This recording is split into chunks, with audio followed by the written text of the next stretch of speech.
I'm calling to order the agenda workshop session for Monday, December 11th, 2023. Roll call, please. Commissioner Lundy, Here. Commissioner Durrett, Here. Commissioner Oster, Here. Commissioner Ward, Here. Commissioner Schoonmaker, Here. Commissioner Hill, Here. Commissioner Lee, Here. Commissioner Beeler, Here. Commissioner Daly, Here. Commissioner Jay, Here. Commissioner Frazier. Present. All 11 members are present. Thank you. To my far right is also Mike Moyers, our Assistant Law Director, and to my left is Kelly Evans and Kim Ellis, both from the Clerk's Office. Are there any elected officials in the audience that I need to recognize? I do see Mr. Smith back there, Randy Smith, our former commissioner and former chair. Thank you for being here tonight. Seeing none, we'll move on to the Pledge of Allegiance by Commissioner Ward.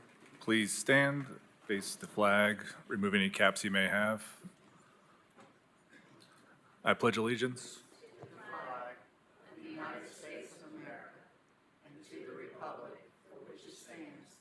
One nation, under God, indivisible, with liberty and justice for all.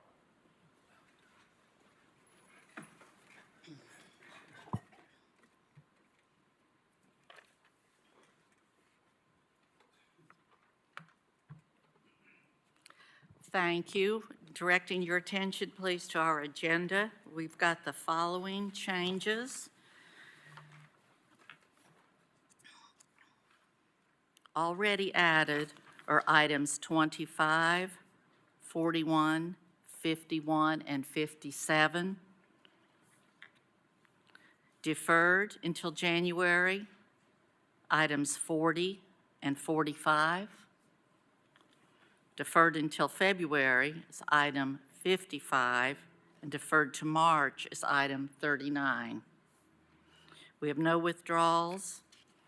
Our non-consent, items 1 through 12, 22, 24, 26, 34, 35, 42, 44, 47, 51 through 54, 56, 57, and 58.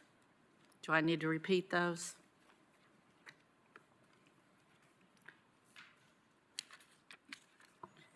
All right. May I have a motion to set the agenda?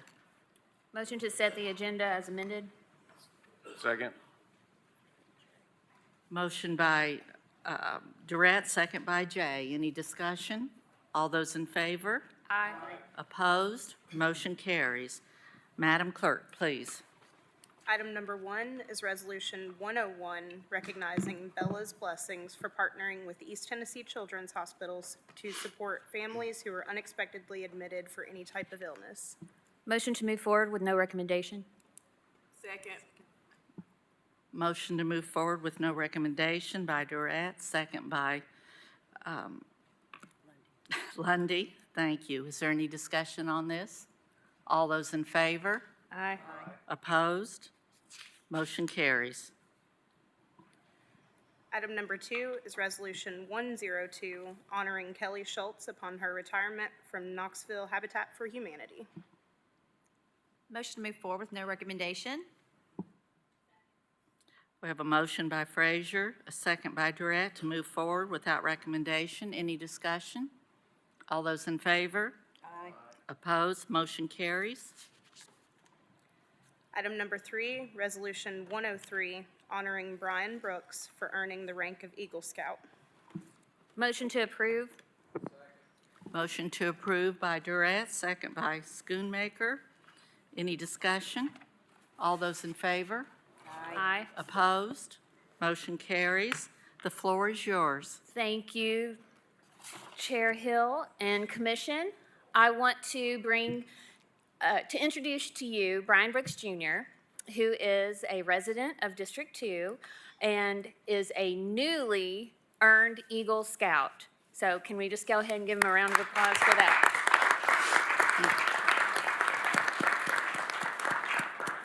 And I actually got contacted by this young man, I guess it was during COVID. He was trying to do his Eagle Scout project and COVID happened. And so I hadn't met him. He sent me this wonderfully well-written letter asking for support of his project for gun safety at home. And I jumped at the chance to support him, and here we are today. And I was fortunate enough to be able to attend his Eagle Scout ceremony last week. Him and another young man both received their Eagle Scout ranking, and so I wanted to take this chance to honor him. And with that, I will read this resolution. Whereas Brian Brooks Jr. is a dedicated member of Boy Scout Troop 213 who recently earned the rank of Eagle Scout. And whereas the Eagle Scout rank is the highest advancement rank in the Boy Scout program and represents leadership, perseverance, maturity, and responsibility, requiring a scout to plan, develop, and give leadership to a project of help to a religious group, school, or community. And whereas Brian has been an active participant in scouting throughout his youth, with his scouting journey beginning in Cub Scouts, where he progressed through every rank, ultimately serving as the senior patrol leader of the Timberwolves pack. And whereas Brian's passion for the outdoors was nurtured through week-long camping trips at Camp Buck Tom's, where he not only honed his rifle shooting skills, winning the Best Rifle Shooter Award, but also discovered a love for welding. And whereas throughout his scouting career, Brian has consistently participated in community-focused activities such as annual Memorial Day flag placement, food drives, and popcorn fundraisers. And whereas Brian's commitment to scouting culminated in his Eagle Scout Service project, Project Peace Knoxville, which he began in 2021 in response to the alarming number of gun-related incidents in his city. And whereas through Project Peace Knoxville, Brian distributed gun safety locks and educational brochures to the Knoxville community, aspiring to reduce incidents of accidental firings by minors. And whereas Brian successfully completed his final Eagle Scout Project panel interview on September 28, 2023, and has been honored with the rank of Eagle Scout. And whereas, as a high school senior at the Career Magnet Academy, Brian is working towards an advanced manufacturing certificate, and his interest in mechanics extends beyond the classroom as he occasionally interns as an automotive mechanic at David's Tire Pros. And whereas the Knox County Commission desires to recognize and congratulate Brian Brooks Jr. for earning the honorable rank of Eagle Scout and for his project with greatly contributed to the betterment of our community. Now therefore be it resolved by the Commission of Knox County as follows.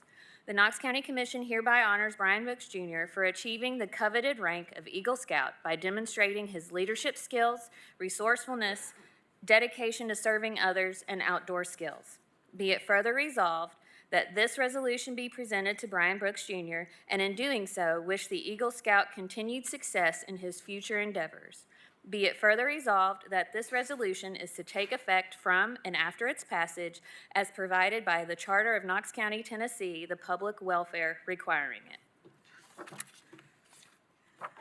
Mr. Brooks, would you like to say a few words? Yes, I would. Let me unlock my phone real quick. Okay. So, as I stand before this esteemed gathering this evening, I'm filled with an immense gratitude. I would like to extend my heartfelt thanks to Mayor India Kincannon, County Mayor Jacobs, District Attorney Charmaine Allen, County Commissioner Courtney Durrett, and the dedicated officers at the Knoxville Police Department. And also Ms. Kira Wyatt, who is the Executive Director at Connect Ministries. And last, but certainly not least, my Scoutmaster, Mr. Eric Underwood. Your leadership and support, and then also belief in my Eagle Scout project, Project Peace, has been invaluable.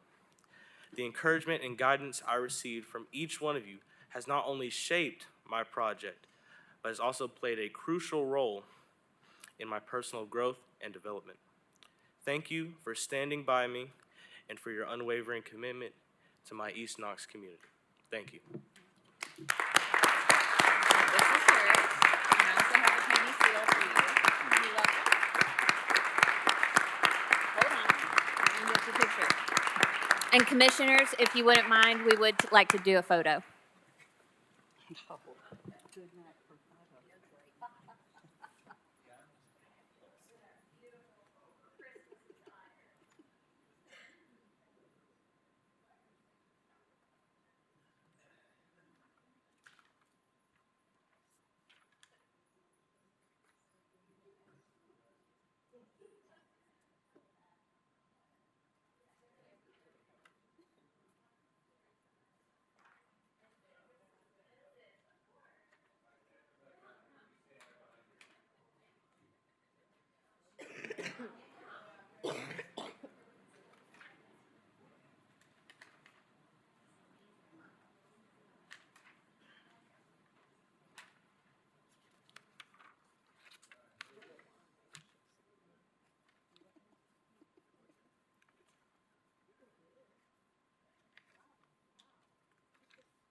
Thank you.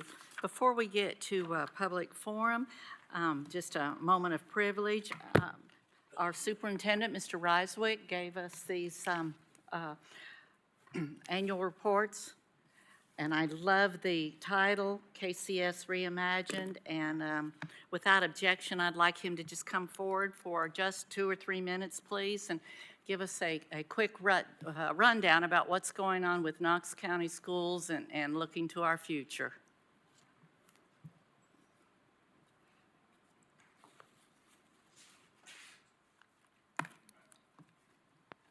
Oops. There we go. Thank you, Madam Chair, members of the commission. No, thank you. I need your name. Oh, I'm sorry. John Reiswick, Knox County. Thank you. So we're excited, and thanks for letting us share with you. That's our annual report. To my knowledge, I don't think we've ever done one of those in Knox County Schools. So it's just important for us to, we continue to say we're really about 4 things that are our 4 priorities that we think Knox County School is uniquely positioned to do as a school system in our community. Again, we understand we're not the full community. We're just a piece of the community, but we are charged with raising the next generation. So for us, it's really about excellence in foundational skills, and that really talks about early literacy. And those skills leading up to Algebra 1 and proficiency there, because working with the chamber, 5 of the top 10 jobs for the future will be STEM-related jobs in Knoxville, so that's a focus of ours. Second is our great educators, and that's both our teachers that really are the face of everything that we do every day. They're the ones who teach the students. They're the ones who respond back to our parents and interact, and then also the principals that run those schools, because without good leadership, it's easy to go astray and not know what you're focused on. So that's kind of our great educators. When we focus on our college and career readiness aspect of that, that's really talking about what we said. Core to our mission is we understand if we're not getting students ready for life after graduation, there's no one else who else is doing that. So for us, that's a lot of focus. A lot of you are familiar with the 865 work that we're doing to reimagine our high schools, really bring business into our high schools. I know this past year we've had over 340 businesses that have come in and been part of our schools, and that's kind of 3 ways for us. For our freshman academy, they come in and they speak as guest speakers just to expose these students to kind of local businesses that are there.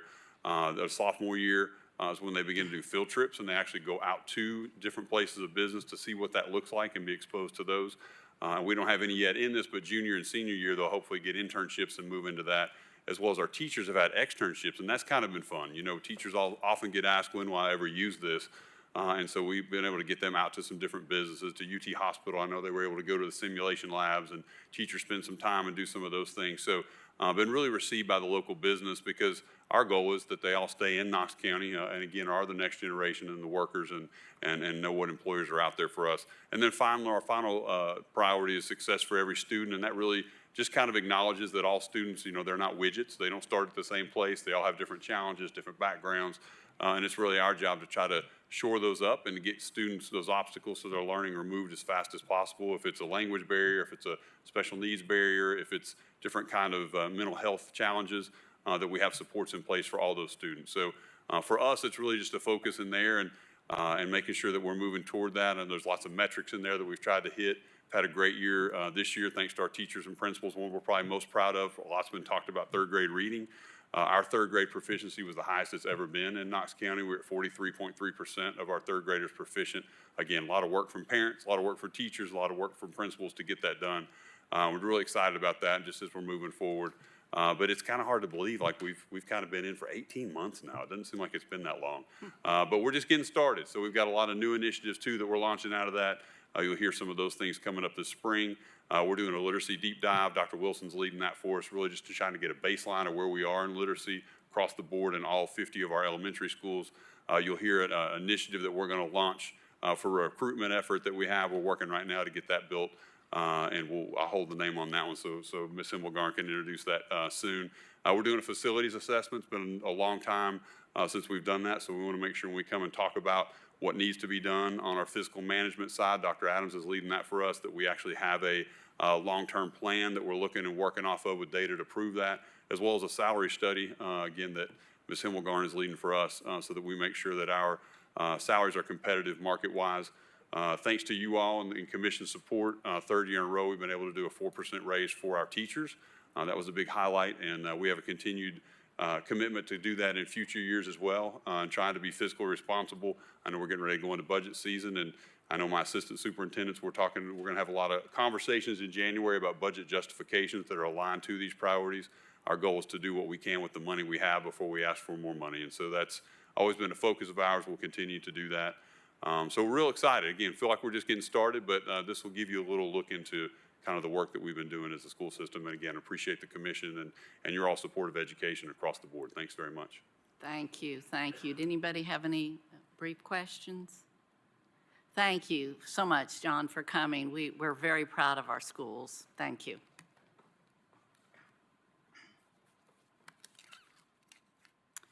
Moving on to public forum. Our first speaker is Mike Arms. Mike is addressing agenda item 55, which has been deferred, but since it was listed on the agenda, I'm letting him go ahead and speak.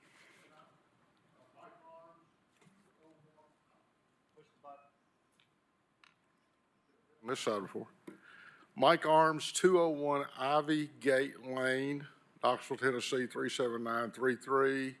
I'm here as Knox County's designee to the LCUB board, and also just a little insight, our company serves as executive director for the Association of Tennessee Valley Governments, so I've worked with utilities in 200 counties. And the point I want to make about this ordinance 55 is this. I read it, the LCUB folks read it, and felt like there's an unusual amount of onus put on the two utilities. So the utilities were asked for their positions and submitted a lot of comments in a public forum. And then on December the 4th, when the ordinance was finalized for this session, it went back to these utilities, and they couldn't believe it. None of their comments were considered. And if you read this ordinance, you'll see that some of the statements in there now are just outrageous. So just a little background on LCUB. They have about 20,000 poles in Knox County.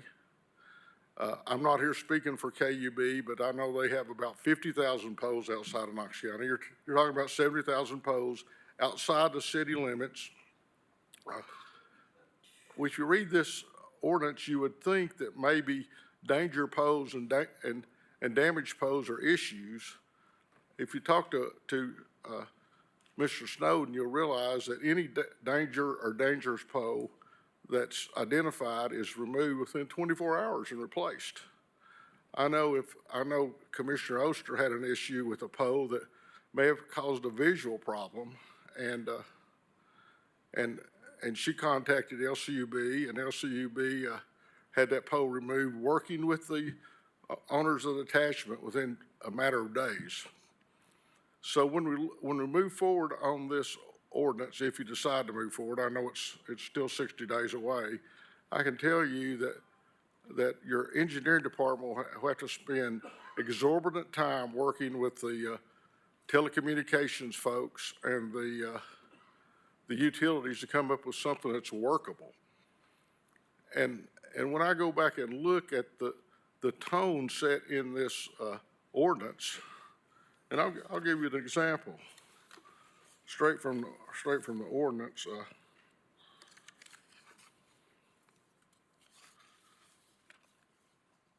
Well, there's a section that basically says that a utility can be basically banned from doing business, its permits taken away, and no longer allowed to apply for new permits. Now think about that, Commissioner Schoonmaker, for your district. That would mean that new school we're talking about in Farragut would have to have a lot of solar panels.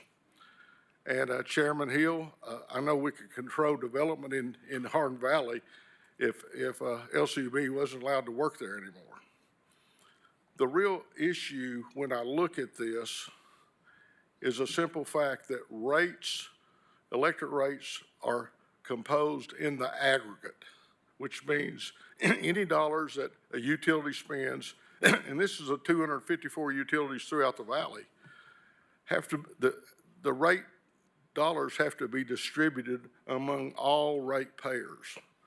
So any dollars that this commission wants LCUB or KUB to spend on this issue will be paid for by Roane County citizens. You can discuss that with Roane County Commission, Anderson County, Loudoun County, Granger County, and for districts 1, 2, 3, and 4, all your city residents will be paying for this work to be done, although it's outside your jurisdiction. What also bothered me about this ordinance was the person who appoints the KUB board sits in this very building. I know no one approached the LCUB board and said, we have an issue, let's work together to solve it. I've checked, no one went to the KUB board and said, we have an issue, let's solve it.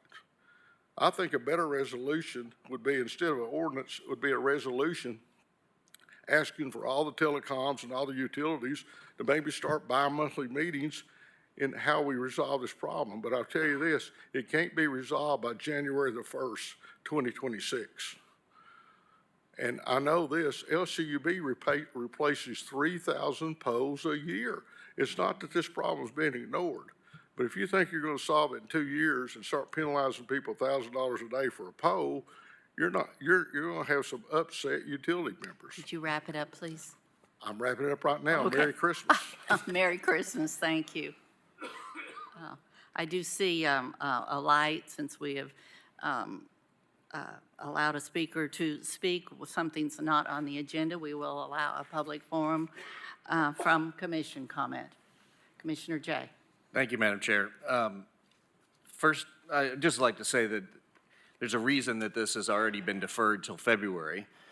And I find it a little disingenuous that Mr. Arms wouldn't give you the whole facts, which were not only we had 2 meetings with all of the telecoms who showed up, we issued a new ordinance, I think it was this morning, based upon many of those comments. Another meeting is scheduled for Monday the 18th with all of the telecom who wish to participate and show up.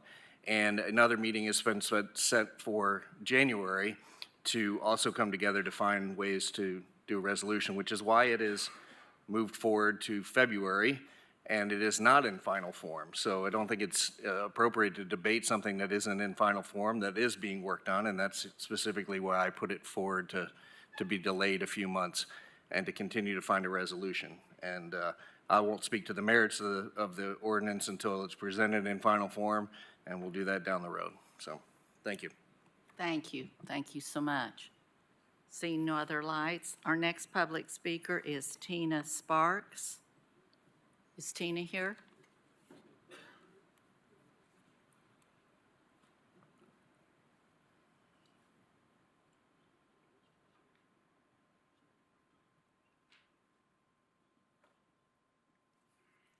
Ms. Sparks is speaking to item 25.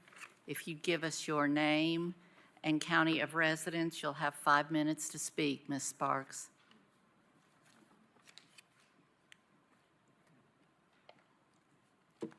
My name is Tina Sparks, and I live in Knox County. So the item 25, I came, when I was filling out online my,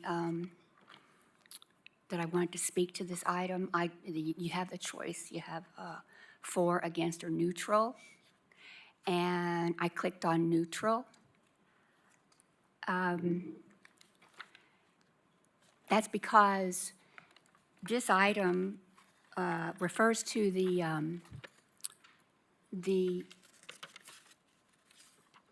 agreement that the Knox County Sheriff's Department and Helen Ross McNabb have already entered into, or have entered into back in November. And so today, this item number 25, has to do with how much the services are going to cost. And that's the way I understood this to be. Let's see, for the pricing for evaluation and for CIT, critical intervention training, and for fitness of duty. So it's $414 for the evaluation to see if the person is up to doing the job, and the fitness of duty, $1,028, and the crisis services intervention, $85. So that doesn't sound like a whole lot of money, and it's probably not. But that is but we need to remember what this money is being used for. It's for the entire Knox County Sheriff's Department, correction facilities. I would say the officers in the school, the resource officers, if they are having difficulties of any type. Now let me say one thing very quickly. I am in total agreement. Our law enforcement, both Knox County Sheriff and KPD, they operate under a stress level that I have no idea, and I don't think any of you have it as well. I can't even imagine what they go through every single day. That being said, that is their job that they have. That is their job that they have trained for and aspired to, and so they do need these services. So I just want to make sure that I understand this item, that this correctly, that it applies to all of Knox County law enforcement and the Sheriff's Department. And when you go on the Sheriff's Department website, you can see the divisions, and one of the divisions is juvenile. And I think that this money that's going to be spent to help evaluate, train, counsel, must also include evaluation, training, and counsel to the folk at the Richard L. Bean Juvenile Detention Center. They, too, operate under a lot of stress.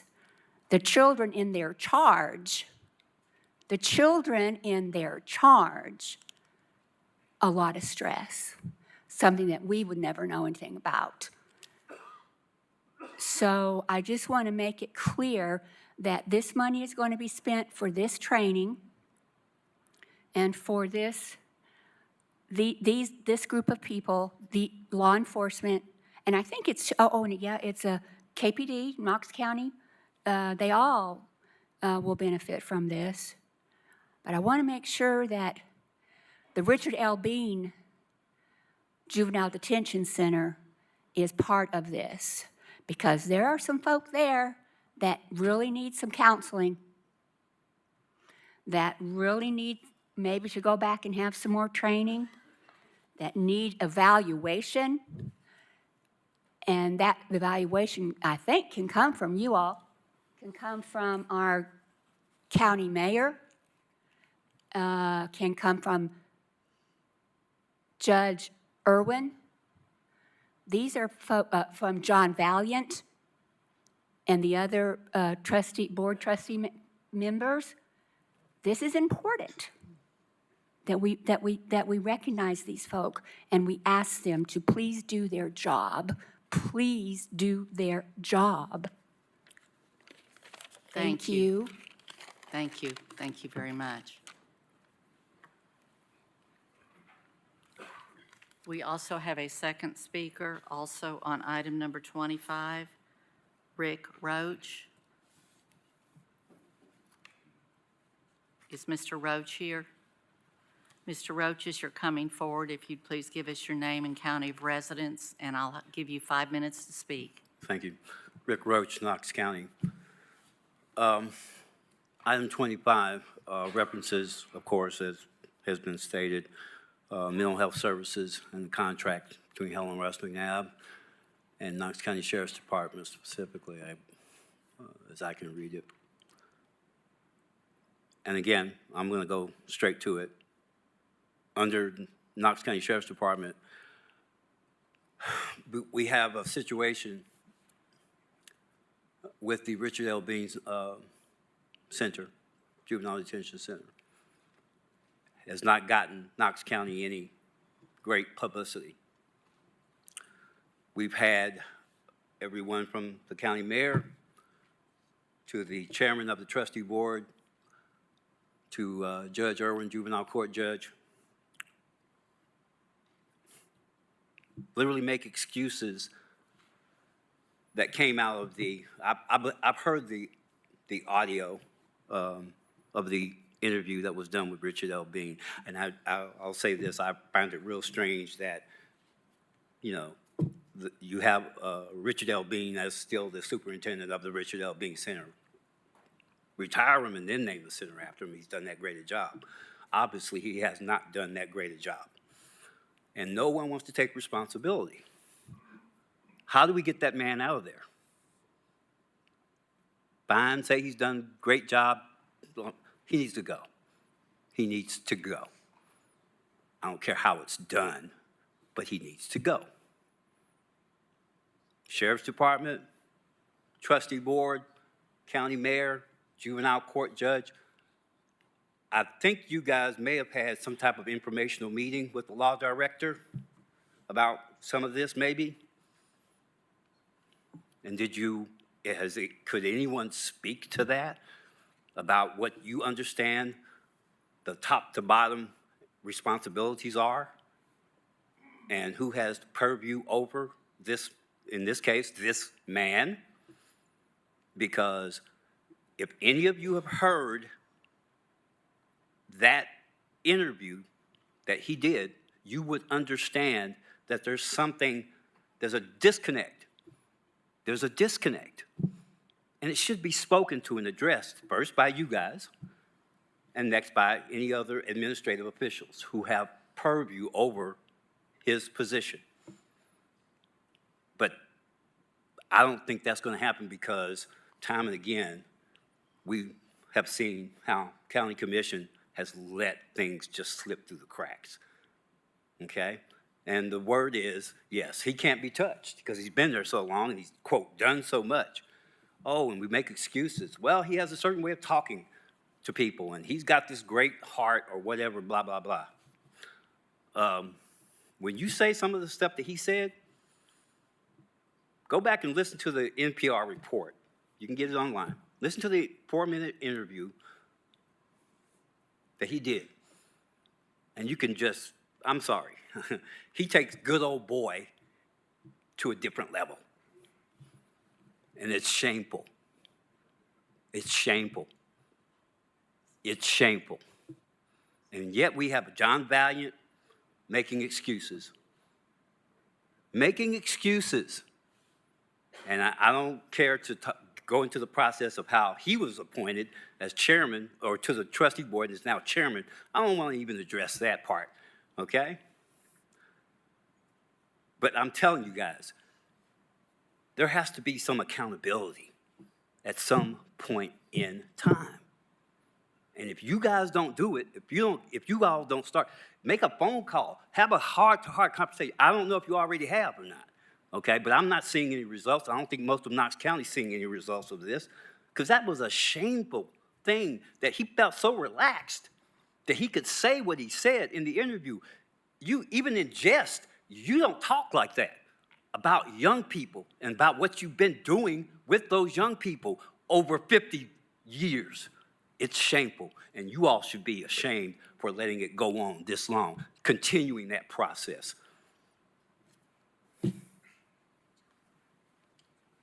Thank you, Mr. Roach.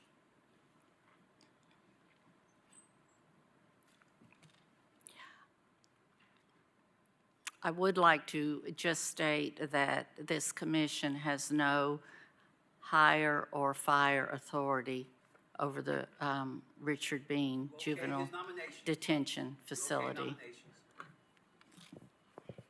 Next item, please. Next item is approval of minutes from the previous meeting. Do I have a motion?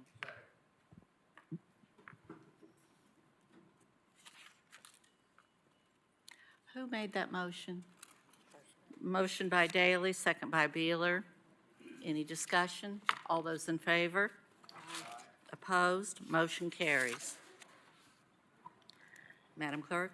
Item number 4 is consideration of the acceptance of new county roads. A, Deer Crossing Drive. B, Willow Leaf Lane. C, White Sycamore Lane, all located in Ironwood Glen, District 6. Motion to approve. Motion by Jay, second by Daley. Any discussion? All those in favor? Aye. Opposed? Motion carries. Item number 4 is consideration of the closure of a portion of Old Dandridge Stagecoach Lane located in District 8. The proposed new terminus will be approximately 25 feet northeast of the southernmost intersecting corner between property now belonging to Pierce, parcel ID 097-168, and property now belonging to Nichols, parcel ID 084-224, and this is on second reading. Motion to approve. Motion to move forward. No recommendation. Second. Motion to move forward with no recommendation by Beeler, second by Frazier. Any discussion? All those in favor? Aye. Opposed? Motion carries. Next item. Item number 6 is line item transfers. Motion to Just- move forward with no recommendation. Second. Thank you. Motion by Jay, second by Schoonmaker. Any discussion? I just want to make a comment that you will check your agenda because that has been just recently updated. Seeing no discussion, all those in favor? Aye. Opposed? Motion carries. Item number 7, budget amendments. Motion to move forward without recommendation. Second. Motion to move forward, no recommendation by Jay, second by Schoonmaker. Any discussion? All those in favor? Aye. Opposed? Motion carries. Item number 8, spread of record, the Knox County Mayor's order reappointing Charles Marth to the Board of Commissioners of the West Knox Utility District. Item number 9, spread of record, the Knox County Law Director's Office election of Michelle Ellis to serve as its representative on the Knox County Employee Insurance Benefits Committee for a term beginning January 1st, 2024, and ending December 31st, 2027. Item number 10, spread of record, the Public Defender's Office election of Sandra Protopapa to serve as its representative on the Knox County Employee Insurance Benefits Committee beginning January 1st, 2024, and expiring December 31st, 2027. Item number 11, spread of record of Employee Insurance Benefit Committee newly elected representatives, centralized election participants only. Item number 12, spread of record revisions to the Knox County procurement regulations. Thank you. Next item, please.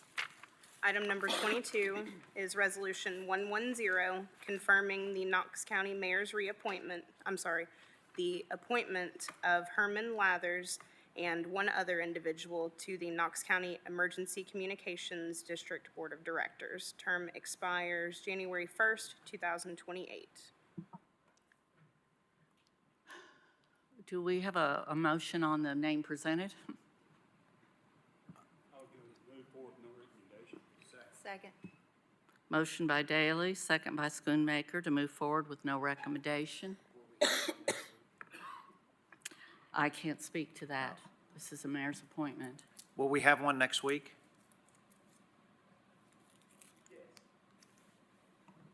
All right. Any other discussion? Seeing none, all those in favor? Aye. Opposed, motion carries. Item number 24, Resolution 112, appointing 2 commissioners to the Arena Use Committee. Term expires December 31st, 2025. Thank you. To my understanding, this is a committee that meets once a year. Would that be correct? Speaking to Commissioner Durrett, are you currently on this committee? Thank you, Madam Chair. Yes, ma'am, I am currently on this committee, but we have met once since I have been on it. All right. Is there anyone that would like to have their name proposed? I see Commissioner Jay, I see Commissioner Lee. Are there any others that would be interested in serving? Can I just make a comment? You certainly can. I think the reason that the committee is not met is there's an interim senior vice chancellor of finance, Alan Bolton, and I'm not sure they're aware they need to have a meeting. And I think that's why the last 2 years we haven't had a meeting. But it goes back to the initial agreement when we were involved with the building of Thompson Bowling Arena. So I guess maybe the law department can find out what the requirements are if there is supposed to be a yearly meeting, because they've not met. And one of the other people is still involved with that used to organize the meeting, Sarah Hole. She's still in that department, but we haven't heard anything from them, so. Thank you. Lights are on. Commissioner Daley? Thank you, Madam Chair. Come on. Thank you, Madam Chair. The January 1st, the Tennessee Athletics Department will be taking over Thompson Bowling Arena. So there's going to be new management then. So whoever's on this board probably needs to reach out to see what their focus is, what they want to do in the future. But it's going to change come January 1st. Athletics takes over Thompson Bowling Arena. Oh, instead of finance. Commissioner Beeler? Thank you, Madam Chair. I would like to move that we approve this resolution appointing Commissioner Jay and Commissioner Lee to the Arena Use Committee. Second. All right, we have a proper motion and a second on the floor. Commissioner Jay, did you have a comment? Thank you, Madam Chair. Yeah, I'd like to serve on the committee just to figure out what it does and why we need it. Since I think my very first year here, we dug into the details, and the whole reason for the committee was Knox County was one of 3 guarantors of the debt, the bonds, to pay for Thompson Bowling Arena. And after the bonds were paid off after 20 years, which they were paid off after 20 years, the agreement went away. We ended up being just a guarantor of the debt, but never had to pay anything. And the whole process went away, but somehow the committee just stayed in perpetuity. So I'm happy to learn more about it. I think ultimately I'd like to go to the Rules Committee, unless there's we don't manage it, we don't own it, we don't operate it, we don't program it. It's not in our purview and jurisdiction, but I'll learn more, and if it continues to be something that doesn't seem of value to this commission, I probably will go to the Rules Committee and ask for it just to be dissolved, because I think it's just one additional thing we don't need. But I'm happy to learn more before that happens. Thank you, Well, Commissioner Jay and Commissioner Lee. Then we'll trust that you will find some answers and bring it back to us. We have a proper motion and second on the floor. Seeing no further lights, all those in favor? Aye. Opposed? Motion carries. Next item. Item number 26 is Resolution 401, approving a construction contract in the amount of $1,560,718.50 with APAC Atlantic, Inc. for the Carter Schools Sidewalk Improvements Project. All right. I do have Commissioner wanting to speak to that. May I have a motion to approve or move forward without recommendation? Motion to approve. And all right. We have a proper motion by Commissioner Beeler on the floor, a second by Jay to move forward without recommendation. Commissioner Beeler. Thank you, Madam Chair. I pulled this because I wanted to make just a few comments about it. I just wanted to give a shout out and a thank you to Mr. Snowden and his team and Mayor Jacobs and his folks for coming up with this project to connect the Carter schools. I think this will be a great, it'll be a great addition to East Knox County for connectivity and just safe navigation, because those schools are close together, but they're far enough apart to where and the ballpark is right there in the middle of them. So this, I think anything that comes to safety within our school zones is worth the investment. So I just want to thank them for bringing this forward, and I enthusiastically support it. Thank you. Thank you. Any other questions or comments? It is to approve. All right. Restate with motion to approve. All those in favor? Aye. Opposed? Motion carries. Next item.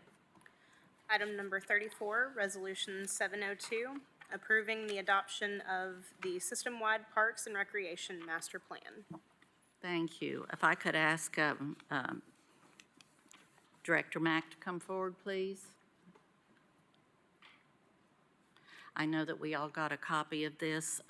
It was quite lengthy. I actually spent a little time studying it and would just like to hear some comments from Mr. Mack, actually about how you really will intend to use this.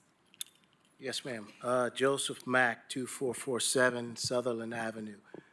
The intent behind the Parks Master Plan and any master plan is actually a living document, gives us the ability to request funds, to implement a comprehensive preventive maintenance plan based on the information that we got from our consultant, Kimley Horn, also feedback that we got from the public during our public engagement sessions. The idea behind the plan is to basically use this document when we submit requests for grants, as we submit additional funding requests for capital projects, and as with regards to long-term improvements, but also in the short term, the plan will be used to address those things or those issues that are currently, we see them as low-hanging fruit in our parks, things that we can get taken care of immediately, a way to put it in one central location, utilizing our preventive maintenance software system to get these things done instead of watching parks deteriorate. We'll have a plan to actually go out and maintain and improve plans. Thank you. Thank you. That was what I gathered out of it also. It was very interesting, some of the easier things that appeared to be identified that would not be very costly. And it was also no surprise, but I hated to see in writing that we have too few employees and not enough dollars. Yes, ma'am. I do hope we can work toward that in the future. Are there any other comments? Commissioner Jay? Thank you, Madam Chair. I had the great pleasure of serving on the Parks and Recreation Advisory Board, and we have a great group of people that come together monthly and talk about the big picture on parks and work with Director Mack and his team. And I know this master plan is, I think it's the first time we've done one, or it's the first one we've done one in a long, long The time. current plan is 11 years old. 11 years, so it's like most of our other plans, it's a bit overdue. But a lot of work went into it. It's at least a good roadmap, and we do have a lot of challenges. I'm willing to offer a motion to approve it. Thank you. We have a motion by Jay. Commissioner, do I have a second on that, please? Second by Beeler. Commissioner Schoonmaker? Thank you, Madam Chair. I just kind of was scrolling through this 198-page document as well, and I just found one typo, which I thought was interesting, that on page 99, I'm credited in my district for having the Corrington Park. Oh. We can It's fix just a that. numeral, the numbers, I think, just got flipped someplace, but anyways, so, but well done. And if we have specific questions about our own commission district with some of the assets in those, we can address that directly with you then. Yes, sir, you can. Okay, thank you. Commissioner Jay, did you have another comment? All right.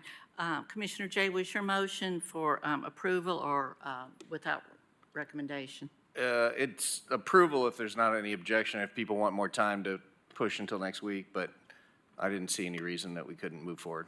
So, All right. Approve, not move forward. Approve. Motion to approve by Jay, second by Beeler. Seeing no other lights, all those in favor? Aye.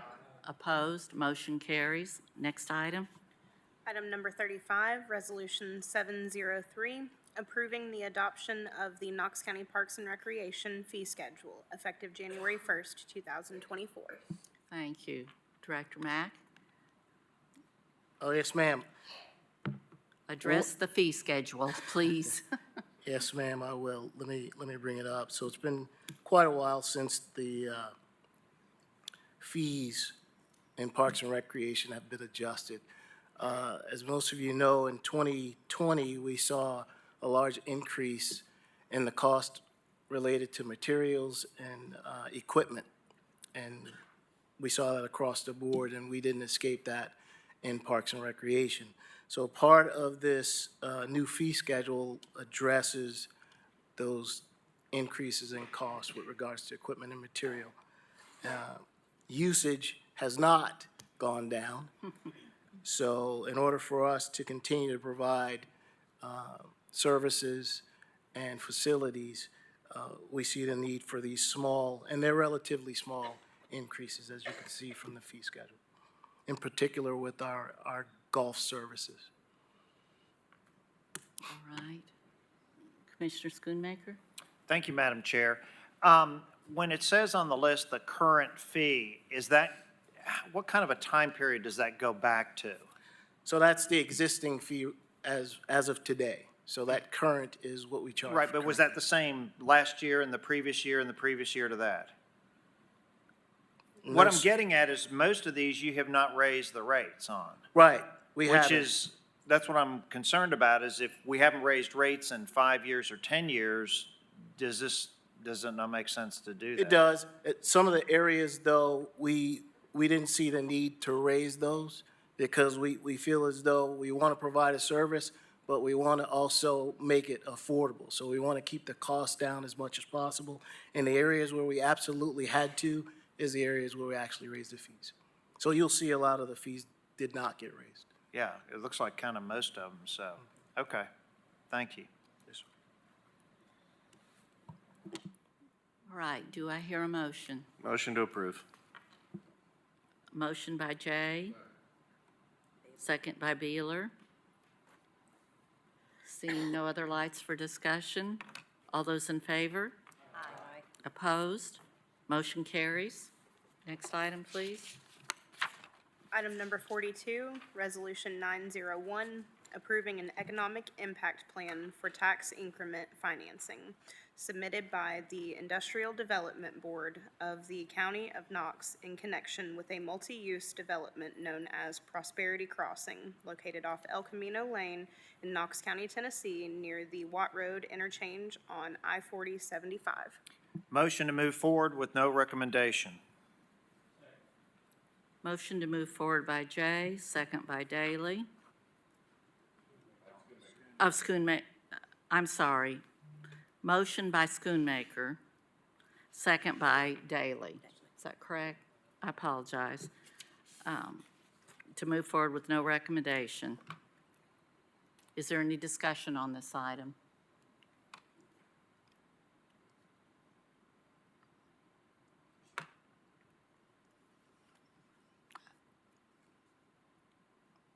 Did you have something? Okay, thank you. All right, seeing no lights, all those in favor? Aye. Opposed? Motion carries. Next item. Item number 44, Resolution 903, approving the amendment and restatement of the Sheriff's Total Accumulation Retirement Plan and the Knox County Employee Benefit System. Thank you. Motion to approve. Motion by Jay, second by Beeler, to move forward with approval. I believe I saw Jennifer Schroeder here earlier. Is she still present? Would you just come forward briefly and just address this for us? You've been so kind to wait.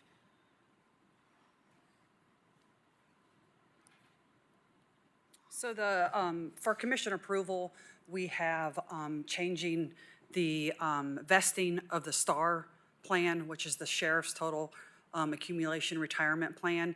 Currently, it has a 10 and a 15-year cliff vesting, and the amendment is to change it to a 5-year graded vesting, what would be similar and mimic the asset accumulation plan, which the other county employees have. Also, we also wanted to add a 457 match, which is in the same as the asset. So after 5 years of service, you get an additional 2%. After 10, another 2%. And after 15 years, another 2% county match. The other part of the amendment is to amend the employee benefit system to allow participation in MERP for STAR employees and UOP employees. And these amendments will help with retention. They'll also help prepare the employees for retirement so that they can retire when they're eligible and have the funds, and also to save for medical costs, possibly when they retire as well. Thank you, thank you. Director Caldwell, did you, all right? Several of us are on the retirement board and have heard quite a bit about this. It is more to make it an even playing field, so to speak, and Absolutely. benefits across the board. Commissioner Daley? Thank you, Madam Chair. Chris, is this a wash or is this a benefit? How's this helping not only the employee, but maybe the taxpayers? So there is a minimal cost that the actuary calculated for us that we will absorb in the budget, but it basically just gets, our goal was to get the officers who are on STAR more equal to what we do in the asset accumulation plan. It's really minor as far as the cost standpoint. Commissioner Schoonmaker? Thank you, Madam Chair. According to the letter, this is for Mr. Caldwell, according to the letter that we got from the esteemed Bob Cross, so it says $615,000 per year, and does that go up every year after that? I'm just trying to find a number when you said it's gone up, and I'm just looking at some of the documents quickly. What's the fiscal note?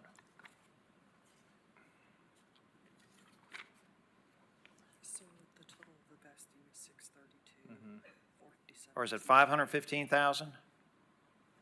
Okay. I do see Mr. Cross, if you'd like to also No, he's got- come There forward. were two costs. One, so STAR had two retirement pieces. They had their base, which was a 10-year vesting, and then they had a supplemental piece, which is closed, which was a 15-year vesting. And so to vest them January 1 at 5 years, this is the actuarial cost. Because as employees leave, you have forfeitures to the plan. So that's what the actuary calculated those costs at. Okay, so Chris, what will it do for the budget for next year based on these changes? So ultimately, there will be an increase in the benefits piece of the budget.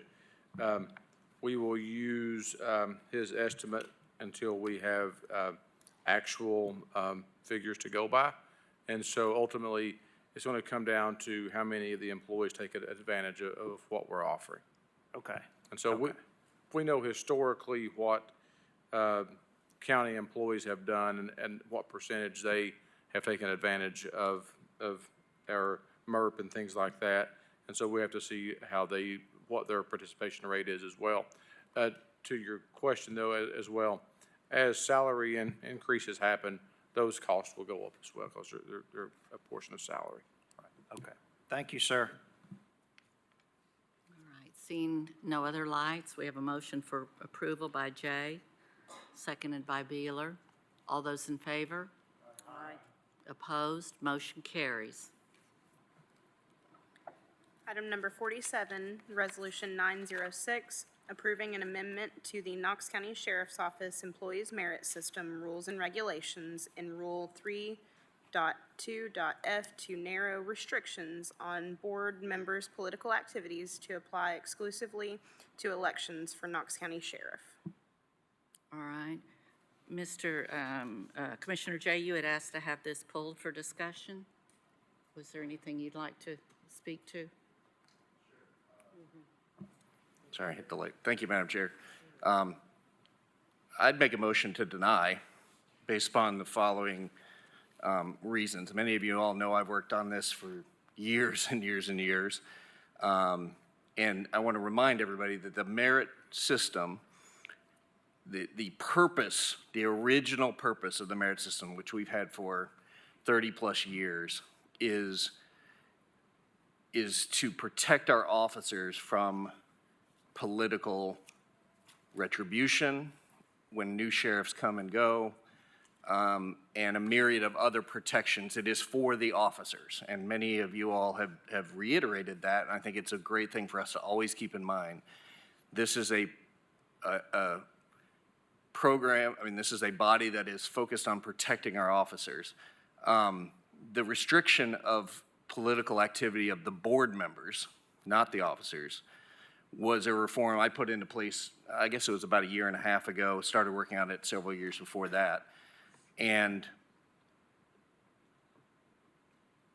the goal was to remove as much politics from this quasi-judicial board that does have direct authority in determining grievances and things that affect the livelihoods of our officers and the life and the livelihoods of our officers.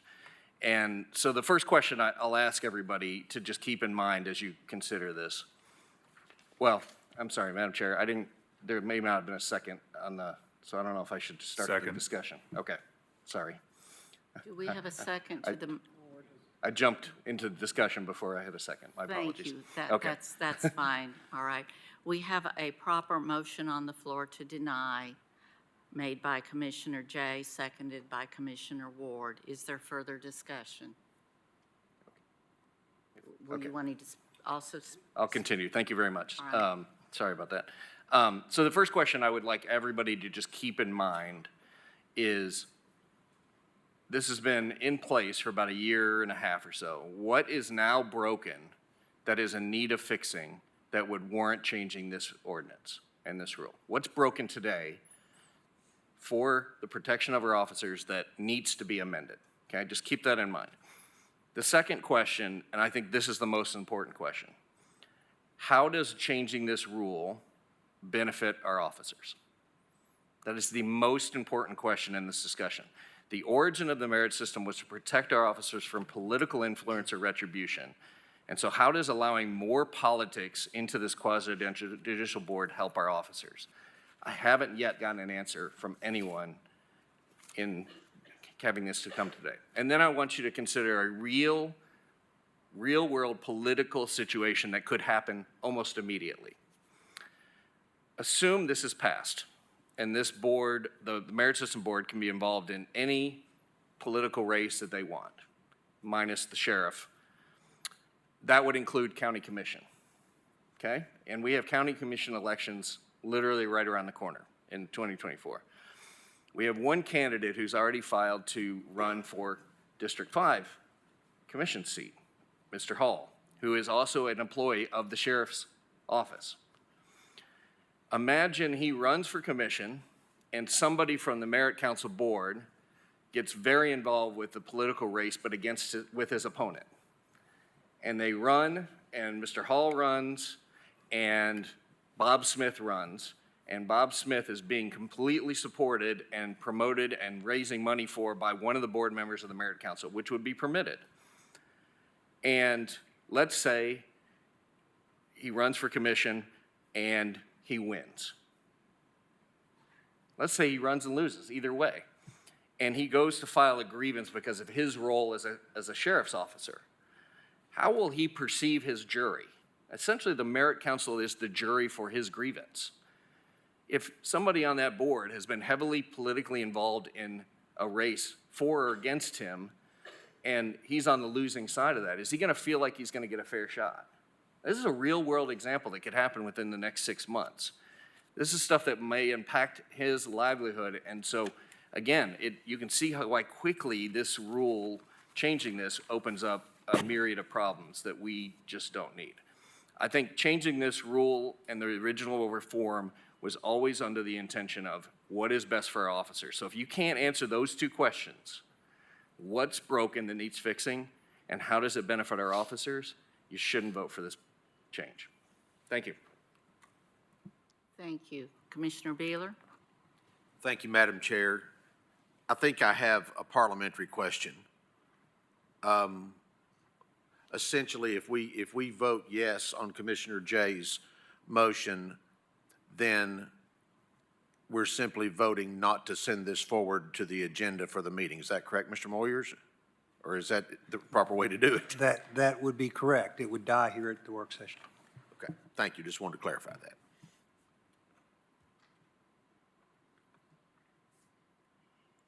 Thank you, Commissioner Beeler. Commissioner Oster? I see Chairman Manning. Do you mind to come up for a question?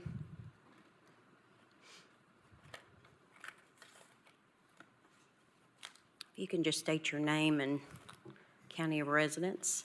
Yes, ma'am. Chris Manning, Knox County. Perfect. So this has come to us because it came from Merit, that the Merit members voted for this. I wasn't at the meeting, but I saw some of it. What's the reasoning why the board feels like the change needs to be made? Several of the members of the Merit Council believe that they wish to participate in the political process. They also want to serve the county, and that this rule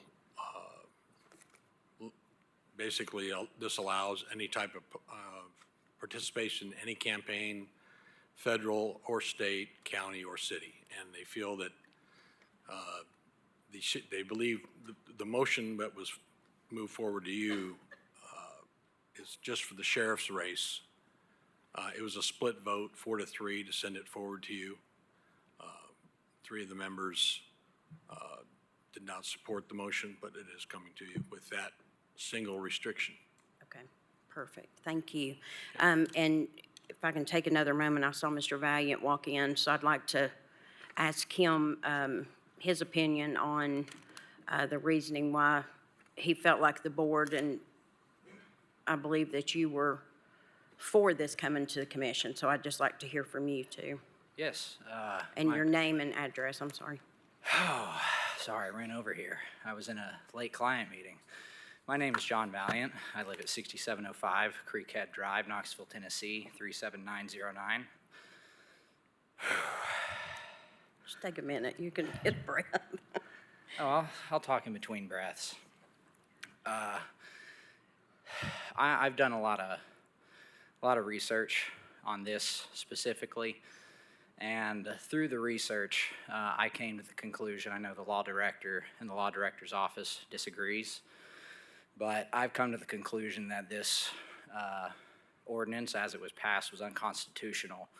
And it would be unconstitutional in the state of Tennessee, or it'd be unconstitutional at the federal level or the United States. And the problem is that speech-based restrictions, especially those that are, if they're limiting freedom of speech, they have to be narrowly tailored to meet the criteria that they're supposed to prevent the harm, the type of harm that they are in place to prevent. So specifically, the Merit Council, for example, the Merit Council is an extension of county commission whose purpose is to protect the officers from political activities of the administration. It's understandable to say, well, we don't want those individuals, those volunteer board members, to be engaged in the sheriff's race because it could create an issue, or it could create an atmosphere of, potential, really some poor optics from a situation like that. So when you're dealing with content-based restrictions like that, they have to be narrowly tailored to prevent the harm in place, or to prevent the type of harm that they are attempting to get rid of. So in a situation like this, unfortunately, the legislation has been drafted in a way that's just far too broad. It prevents volunteer board members who are uncompensated on all grounds in the state of Tennessee, whose additionally, whose primary function within the county is a function that has to do with their private employment or whatever they do in their own time. Those individuals are their free speech is being restricted, and it's unfortunately that it's just drafted in a way that's way too broad. So for example, if I wanted to be involved in, if I wanted to contribute my time to the race of a judge, or if I wanted to contribute my time towards the race of a senator, whether it be United States Senator or a state senator, or even a local mayor's election, I would be unable to do that as a volunteer citizen, as a citizen sitting on a volunteer board. And unfortunately, the way that it's drafted, it's just far too broad right now. And the example that's been time and time again brought up is, well, there are examples where an officer could run for a local office and that would cause problems. It could create problems down the road.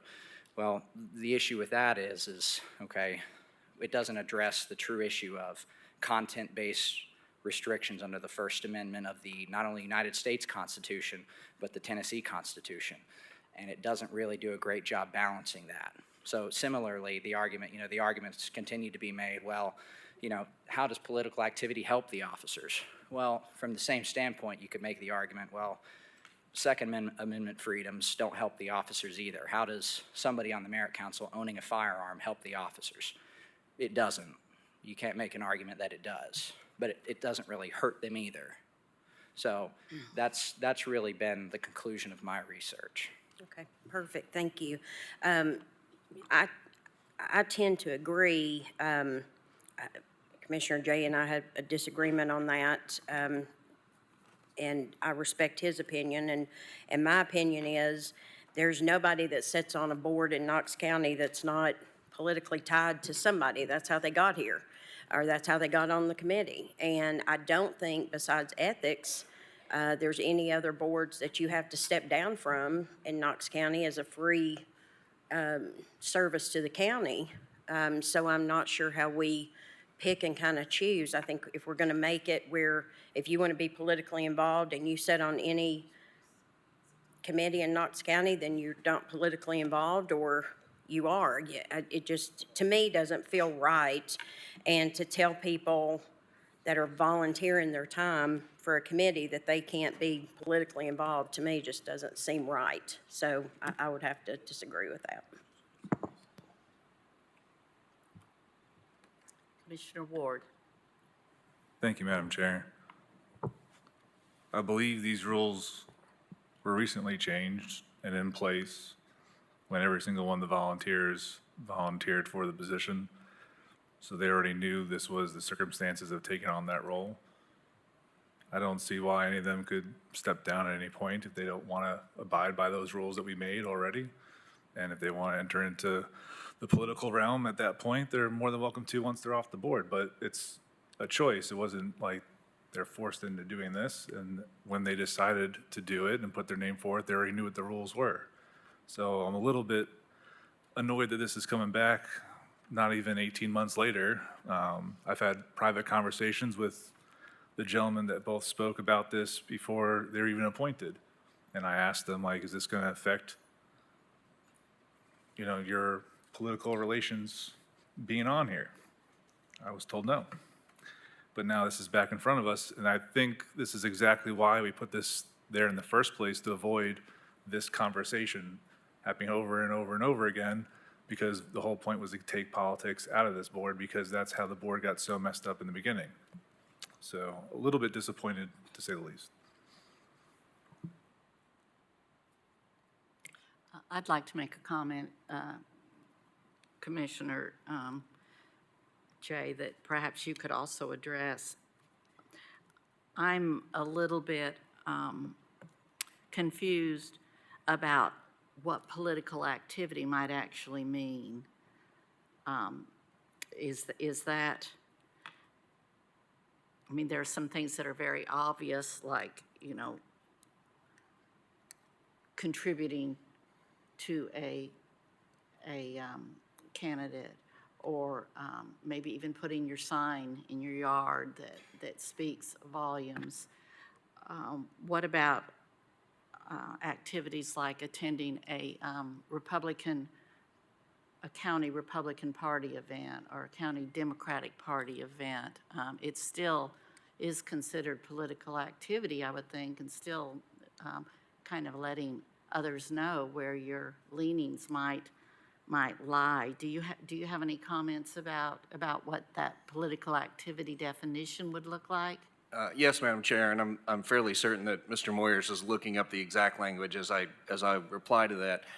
The ordinance that we originally wrote actually outlines very specifically types like wearing of, garb and political donations and signage and rallies, and it actually specifically outlines that it does not restrict from being involved with political clubs and other activities.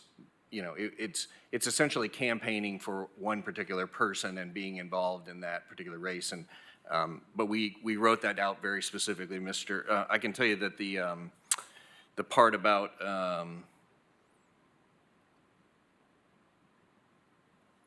the political clubs, it says, however, nothing in this part shall be construed to prohibit or prevent any such board member from becoming or continuing to be a member of a political club or organization and enjoying all the rights and privileges of such membership of or from attending any political meetings.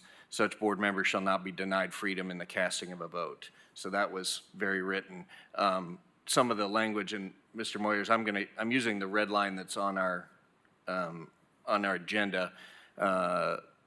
A member of the merit board shall not use such position to reflect the member's personal political feelings as those of the sheriff's departments, or to exert any pressure or anyone influence that person's political views.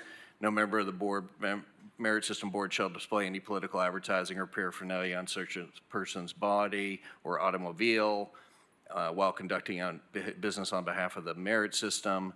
It goes into no member of the merit system shall solicit money for political campaigns, make any public endorsement of any candidate in any campaign. So, active campaigning for one particular element, but it would not restrict going to clubs.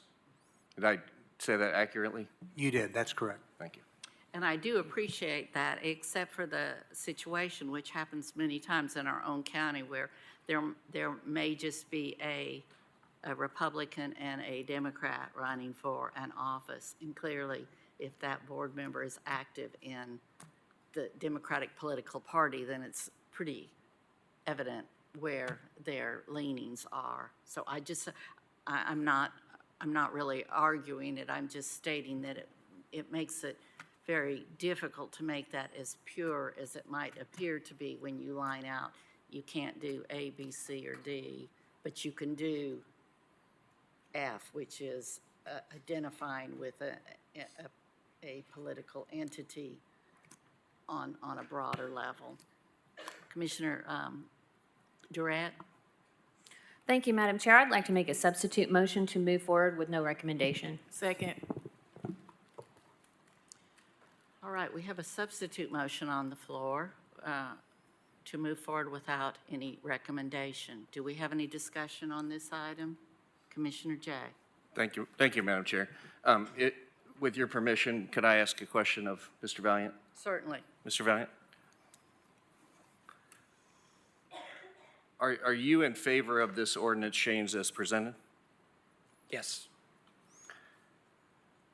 You have stated publicly here and in the merit system that you don't believe that the restriction of being involved with political activity is constitutional, correct?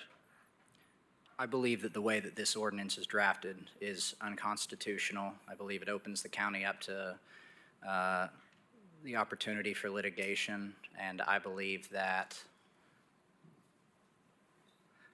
County Commission did not have the power to write that ordinance as it was drafted in the first place, or pass that ordinance. I don't believe County Commission had the power to do that in the first place. Does County Commission have the authority to pass the ordinance as presented? Yes.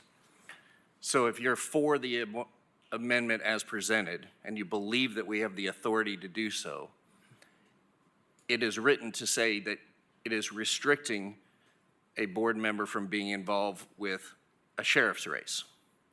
Correct. So if we have the authority to restrict one race, why wouldn't we have the same authority to restrict all political races? You can't have your cake and eat it too. You either got to be for our authority or not for our authority.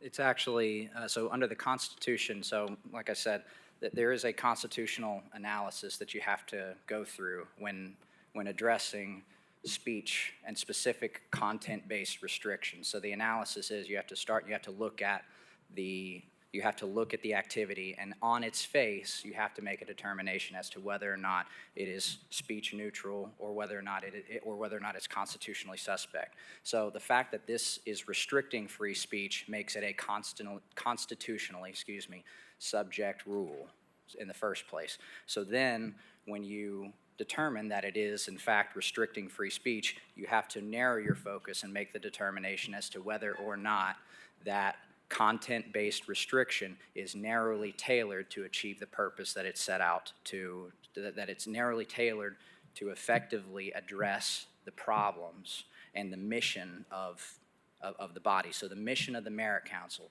is to protect the officers from political activity of the administration. Now, we've gone as far as saying that the political activities of the administration, we want to prevent, we've said with this ordinance that political activities of the administration are bad, okay? And we've said that we want to keep the board from engaging in political activities, okay? But in doing that, there has to be an essential nexus in between the ordinance and the way it's drafted and the harm that it's set out to prevent. So the Merit Board, if we're here to prevent political activities and protect the officers from political activities of the administration, it absolutely makes sense that you would not want the board members to be involved in the sheriff's race because there's a direct conflict of interest. Okay, so it's okay for just to restrict the sheriff's race, but not all the other ones? Correct. Okay, so we are the governing body that has authority to change rules of the merit system. We are the governing body for the merit system. Would it then be okay if that was expanded to say the sheriff's race and the county commission, since there would be a direct line of authority between the county commission, the merit system, and the officers? Would that be okay? So the problem with the way that it's drafted, the answer is no. So the problem is with the way that it's drafted. No, if it was amended to say the sheriff or commission races, would that be okay? No. So as I was saying, it has to be narrowly tailored to address the harm that you're trying to prevent. So the harm that we're trying to prevent with the Merit Council is protecting the officers from political activities of the administration, the sheriff's administration.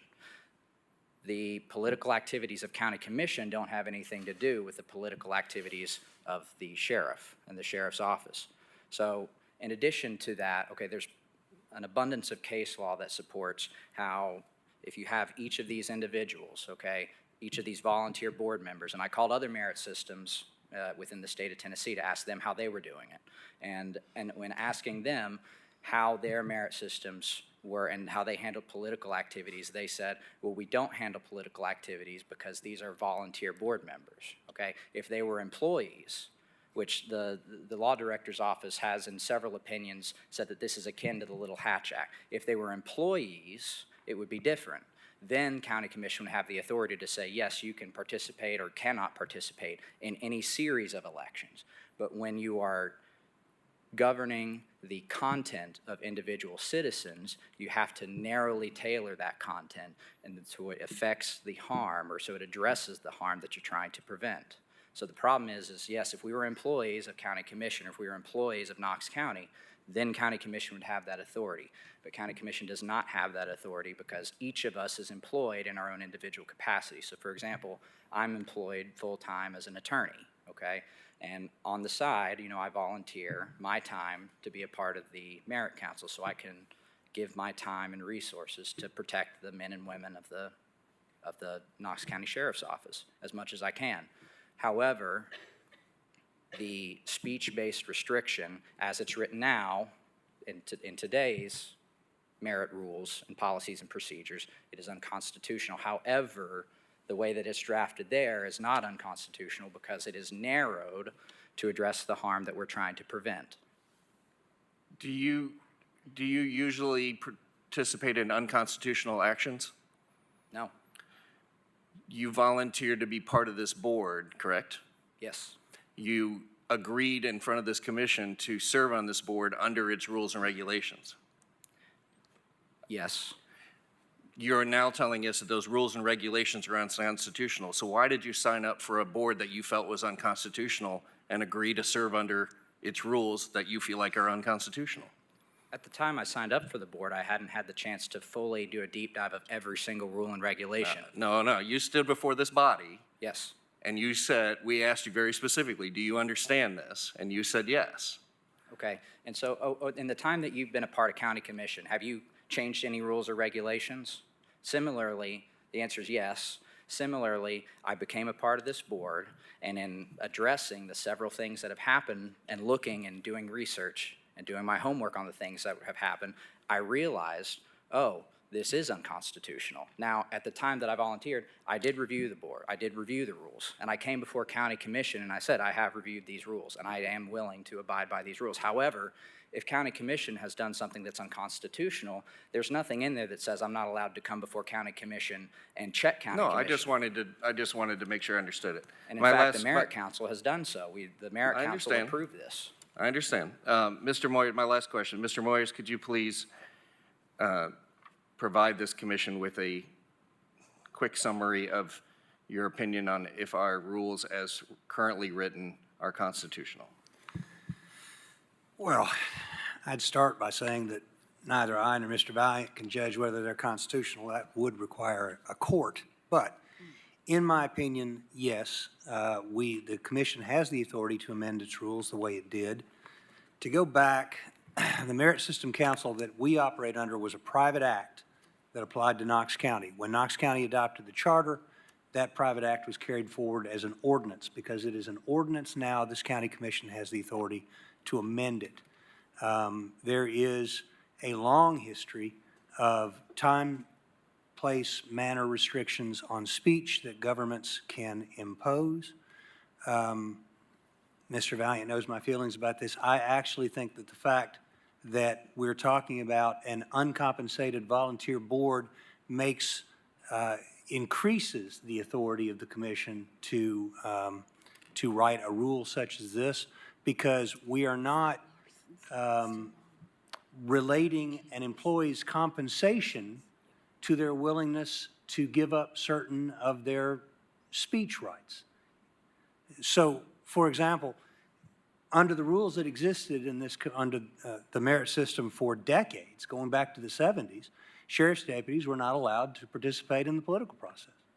That has never been found to be unconstitutional, and happens probably all over the place. But when we do that, we're saying to a sheriff's deputy, if you want a paycheck, you must agree to give up this First Amendment or to accept some limitations on your First Amendment right to freedom of speech. That is not the case with the members of this board. The members of this board volunteered to be on this board. They are uncompensated. They can resign from the board tomorrow with no consequence, financial or otherwise, to themselves. To my mind, that means that these rules are more constitutional, more easily justified before a judge than they would be if we were talking about compensated employees of Knox County, because these folks are free to serve on the board or not serve on the board as they see fit. And if they choose not to, they don't lose a dime from their compensation, one hopes. So, simply put, I believe that this is a constitutional time, place, manner restriction on content of speech that applies to members of this board. And the justification being that you wish the members of this board not to be involved in the political process because this is a board that is designed to put a wall between sheriff's deputies and the political process, I think is a justifiable rationale for the rule. So in our opinion, this rule was constitutional when it was imposed, and it's constitutional now. Would it be constitutional, in your opinion, if it was amended to say the sheriff and county commission, or the sheriff, county commission, county clerk, or any other Knox County offices? I will say that as a general proposition, what Mr. Valiant has said is correct. The broader the rule, the greater the restriction on speech, the harder it is to justify. I think limiting it to limiting this body to elections, I think is would be upheld if it were challenged in court. That's as much as I can really say about it. If you, to the extent that you take it from being all elections and make it narrower, I think it becomes stronger. But do I think it's unconstitutional where it is right now? I do not. Thank you very much. Yep. Commissioner Lee. Thank you, Madam Chair. I think you just answered my question, Law Director Moyers. So you're saying the way it currently reads is constitutional? In my opinion, yes. If I thought it otherwise, I would have brought that up a year and a half ago when we were passing these regulations. Okay, thank you. Commissioner Schoonmaker. Thank you, Madam Chair. Mr. Manning?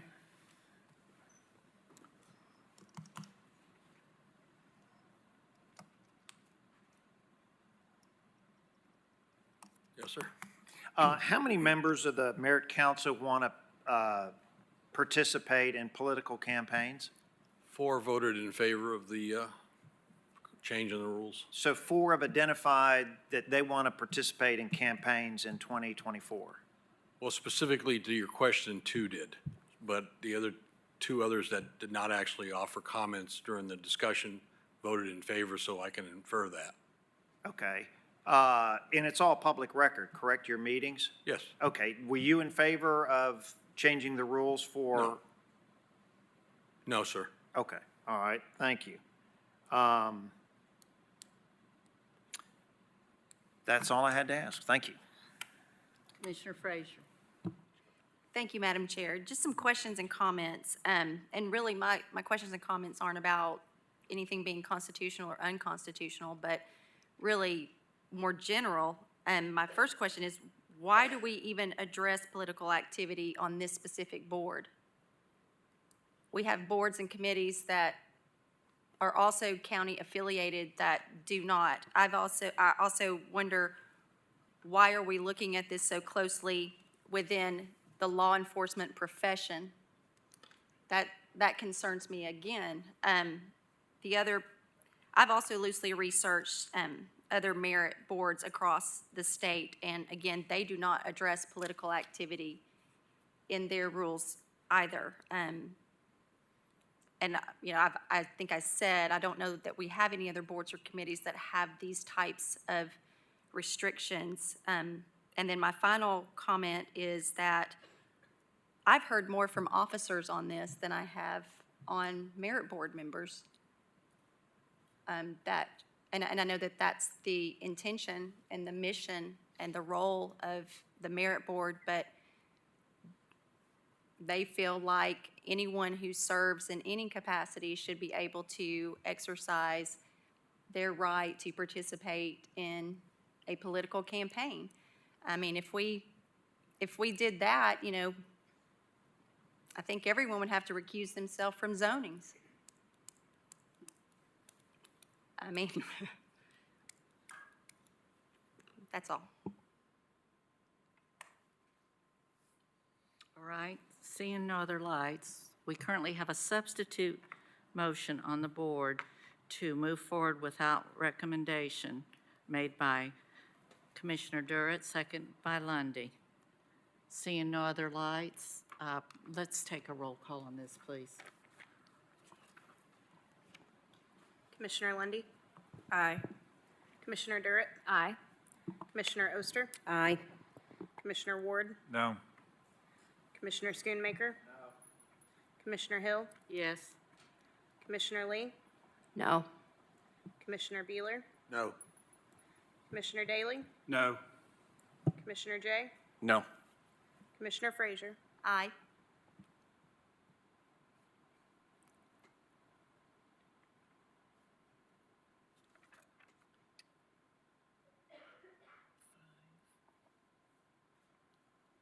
All right, this motion failed, the count of 5 supporting it, 6 against it. So we go back to the original motion. It was made by Commissioner Jay, seconded by Commissioner Ward, that we deny the resolution approving the amendment of Knox County Sheriff's Office Employees Merit System Rules and Regulations 3.2 to narrow restrictions on the board members' political activities to apply exclusively to the elections for Knox County. All right, could we have roll call again, please? This is to deny. Commissioner Durrett, No. Commissioner Oster, No. Commissioner Ward, Commissioner Schoonmaker. Yes. Commissioner Hill, No. Commissioner Lee, Commissioner Beeler, Aye. Commissioner Daly, Aye. Commissioner Jay, Aye. Commissioner Frazier, No. Commissioner Lundy. No.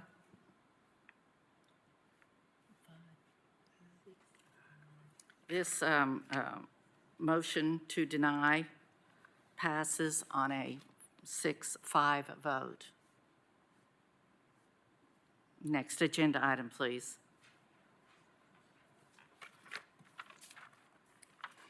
Item number 51, Resolution 910, supporting legislation regarding the practices of rating agencies operating in Tennessee. Do I have a motion? Motion to send with no recommendation. Second. Motion by Daly, second by Schoonmaker. Commissioner Daly, did you want to speak to this? I would. I'm no expert in this, but I know that our Fire and Rescue Committee has been discussing this for probably the last 2 years, and I got Chief Harnish, if he would come up. It has to do with the ratings of the fire departments and dealing with the insurance, correct, Chief? Yes, sir, that is correct. I'm Jerry Harnish, resident of Knox County. So my agency and the Karnes Fire Department, as I think all of you know, are dependent on contracts with property owners for financial support. Those contracts are referred to as subscriptions. There is one rating agency that is approved by the Department of Commerce and Insurance. And in its rules, it says that for subscription fire departments, a subscription must be present in order to qualify for a discount from the insurer. Otherwise, the premium that applies should be the premium as if the property were unprotected. Now, that's a significant difference, 2.5 or 3 times more if the premium has to be calculated as unprotected. The manager for the Insurance Services Office in Tennessee has decided that the definition of a subscription fire department is not a fire department that is dependent on subscription for revenue, but a fire department that refuses emergency service to non-subscribers. That interpretation is not used by ISO in other states. It is used here in Tennessee. And the Department of Commerce and Insurance says that they don't feel like they have any statutory authority to regulate the rating agency in this way. So what the resolution asks is for the delegation of House and Senate members from Tennessee to persuade the state legislature to give Commerce and Insurance that authority. I'll yield for other questions. Thank you. Commissioner Jay? Thank you, Madam Chair. I just wanted to point out to the commissioners that during our last, I think 3, maybe 4 legislative priority final agendas that we have presented to our state, this was on there. This is something I think has to be addressed on a state level, but it's been part of our legislative priorities for at least last 3 years, if not 4. But I'm glad that Commissioner Daly is bringing it back up, and maybe we're trying to put a little bit more emphasis on it. So there is a description in your 2024 legislative priorities under fire protection. Commissioner Schoonmaker? Thank you, Madam Chair. I'd like to ask the sponsor of the resolution if I could sign on to that as well. And have you had an opportunity to communicate this to any of our Knoxville legislative delegation? Yes, you may, and hopefully all commissioners would go on this because it will look better to our, we're going to send it to our state delegations, the chair, vice chairs of the Commerce and Insurance Committees down in Nashville. So the answer yes, and hopefully everybody will agree to do that. I have spoken with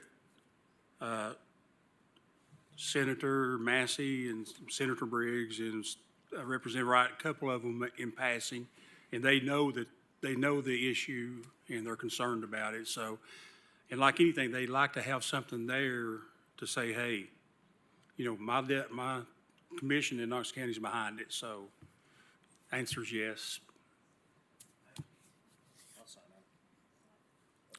Everybody? Is everyone in agreement? All right. All right. Thank you. Thank Thank you you. for that. All right. Seeing no other lights, we have a motion on the floor to approve, made by Commissioner Daly, seconded by Commissioner Schoonmaker. All in favor? Oh, I apologize. Did you say that?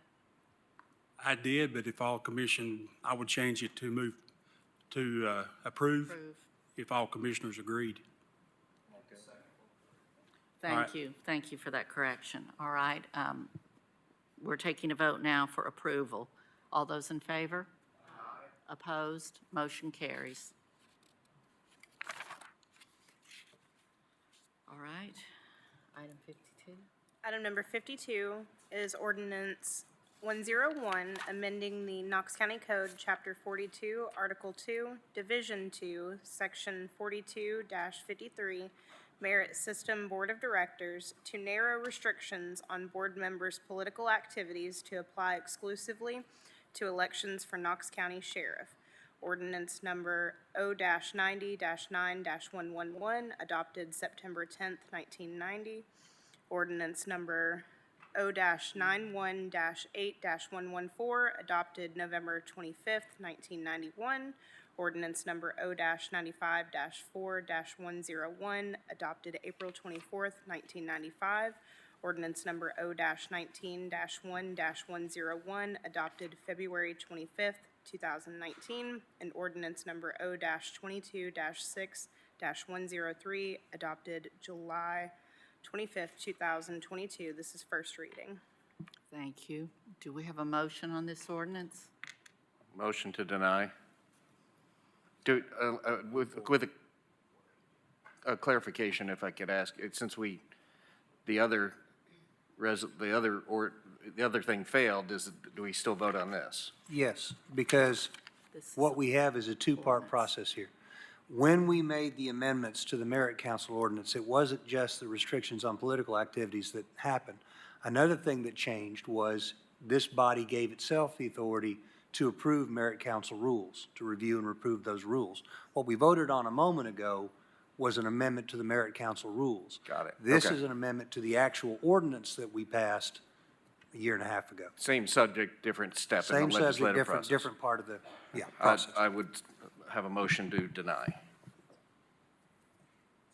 All right, we have a motion on the floor by Commissioner Jay, second by Commissioner Schoonmaker to deny. Is there any other discussion?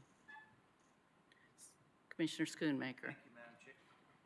Thank you, Madam Chair. Since we have a member missing, he's here now. Good deal.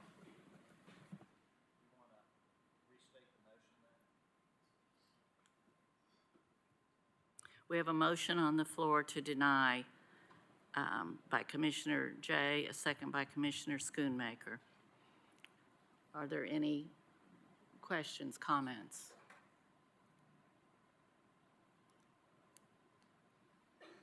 Are you with us? All right, we're looking at item number 52. All right, let's take another roll call vote on this, please. Motion is to deny.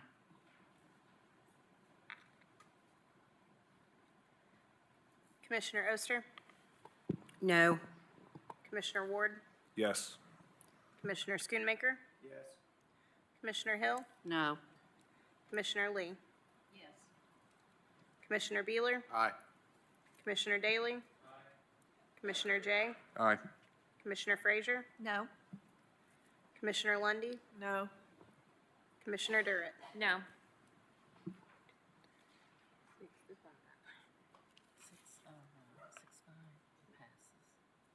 Motion passes 6-5. Motion to deny passes 6-5. Next item, please. Item number 53, ordinance 102, amending the Knox County Code, Chapter 42, Article 2, Division 2, Section 42-62B, to allow a right of grievance for suspensions of any time length that result in a loss of pay.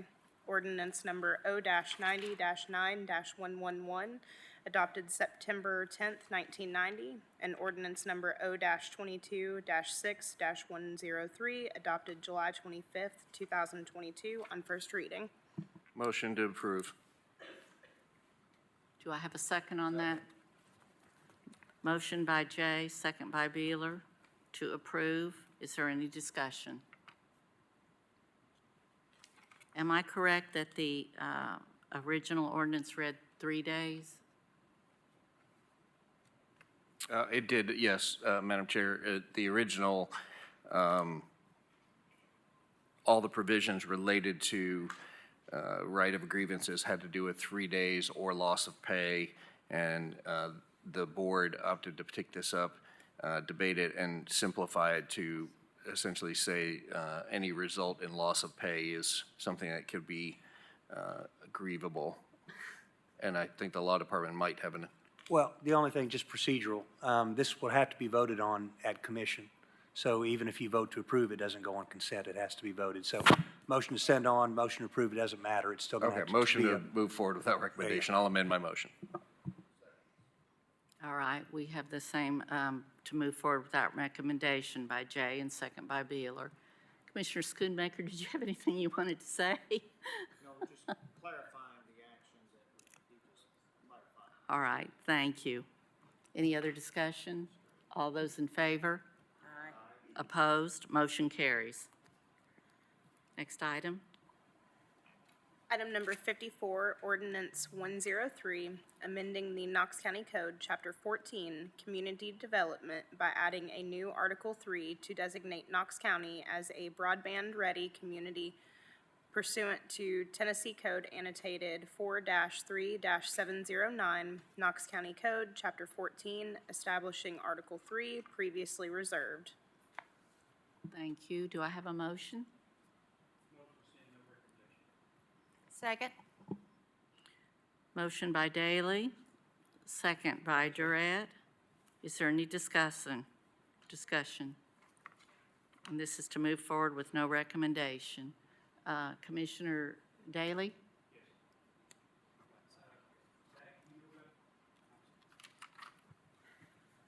Director, do you know about this, or can you fill me in what's going on? Here comes Jennifer. There you go. Yeah, that way. Yeah, Zach Webb, Knox County IT. Director Holden and I have been briefed on this, as well as Director Snowden. We're up to speed on the general layout. I can speak from the tech side, but we co-sponsored this, but for obvious reasons, the grants and the business side of this is definitely more in Director Holden's wheelhouse here. I guess the main question is, what do we consider a broadband-ready community?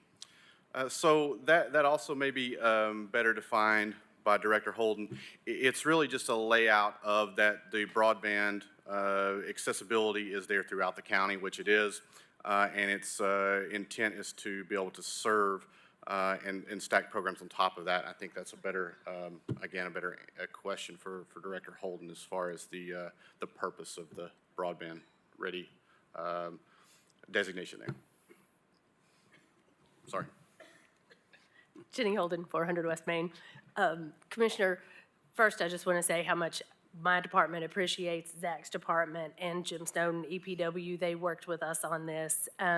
Being designated as a broadband-ready community provides us access to additional grant funding on the state level that we wouldn't have otherwise. So really all we're doing, we worked with Jim's team to see if we were changing anything in our typical process and procedures. We're really not. There were a couple of minor tweaks that we needed to make to an application that Jim's team did. We're really just codifying what we're already have in place right now with EPW. Is there any other discussion on this? We have a proper motion and second on the floor to move forward without recommendation. All those in favor? Opposed? Motion carries. Item number 56, ordinance 102, amending the Knox County Code, Chapter 6, Article 2, Animal Control, Sections 6-31, definitions, to amend the definition of animal control officer in order to authorize a third party to furnish animal control enforcement duties as set forth in the city and county charters and ordinances throughout the city and county. Ordinance number O-96-5-101, adopted June 24th, 1996. Ordinance number O-07-12-102, adopted January 28th, 2008. Ordinance number O-15-4-101, adopted May 26, 2015, and ordinance number O-19-3-102, adopted April 22nd, 2019, on second reading. Thank you. Do we have a motion? Second. Motion by Daley, second by Durant or Frazier. Sorry. Commissioner Daley, did you have a comment?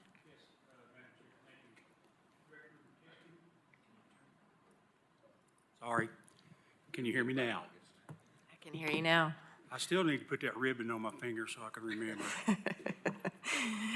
Director Testament, I mentioned to you a week or so ago about you taking over the cause for dead animals and what do you think about that? First of all, Janet Testerman, 3201 Division Street, Knoxville. Thank you for bringing that up. A couple of things that I would initially say, and I think I told you at the time, that we could certainly talk about it down the road. I think the priority with this would be, let's get this up and running. Let's make it successful. The other is that, the city, on the city side, city services picks up the DOAs currently. So again, there would have to be some delineation between, city and county in that, and it would be an additional service. So, as far as manpower and equipment and that type of thing. But I'm certainly open to talking about it as we get this, after this transition happens and we're able to, focus on the core responsibility of what this proposal outlines. I will have some more questions next week. I just want to get permission from the two people that I've talked to that would be in favor of it. So that's why I want to make the recommendation to move forward with no recommendation. But I could see that this should be part, if you're taking over any and all of the animal control. I don't see why you could not do this. You're going to add 17 new positions, is that correct? The same number that currently exists between the city and county together. And so, like I say, I mean, they haven't in the past. Those, even when we ran county animal control in the past, that was not a part of their responsibility at the time. But, you know, I'm open for discussion, but I think you know, and I think that's something that we would just have to think through. But again, it would be an additional service to what's already being outlined at the moment. Well, I know that right now it went away from the sheriff's office to the roads department, and our road department needs to be doing road work. And that's, I will be in favor of this if we can work out some type of control. If not, I may be the only no vote, but I think that it needs to be moved with it. You're not only getting you're getting the dollars behind it, you're also getting the positions and how many county trucks, 3, 4 trucks, 5, whatever the trucks are. So I think you could do it. Okay. Seeing no other lights, we have a motion and a second to move forward without recommendation. All those in favor? Aye. Opposed? Motion carries. Thank you, Ms. Testerman. Public forum, we do have one speaker signed up, Ms. Tina Sparks.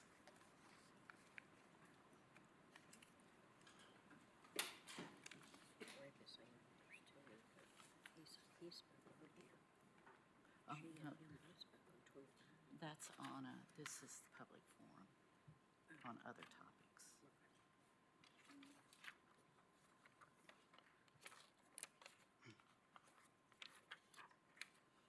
Ms. Sparks, as you're coming forward, if you'd please state your name again and county of residence, and I'll give you 3 minutes to speak. Tina Sparks, Knox County. So I don't have a whole lot to say now, except for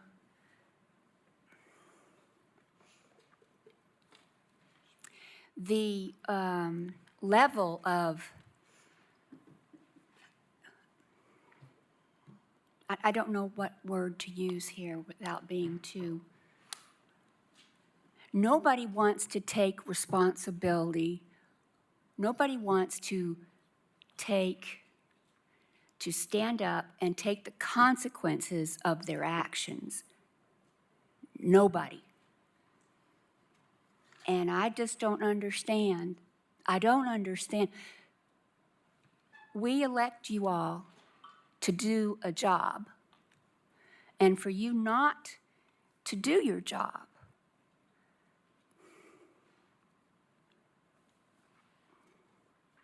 Commissioner Hill said at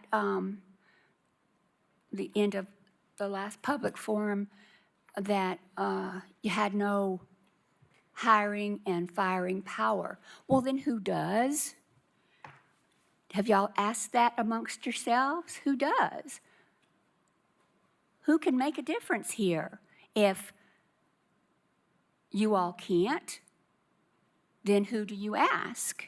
Who do we ask? Now, I know that there's a lot going on over in Nashville now. There's 14 Democrats, I guess, maybe more by now, that have signed this letter. And they're going to be looking all over the state of Tennessee at all the other juvenile detention centers. But right here and right now, we have children, and they are children. They may be in there for crimes or offenses that we don't normally associate with children, but they are still children, and they deserve to be protected, and they deserve to be able to have their dignity, no matter what they are charged with or not charged with. Some of them I think some of them are just awaiting trial. And to have someone say, someone who's supposed to be in charge, to have someone say, lock them up, and if you can't deal with it, well, then send them to another facility. Where are these children going to go? What other facility are these children going to go to? You all have got to ask these questions. You have to. You have to ask these questions. Somebody has to take responsibility. You have to take responsibility. That's all. That's all.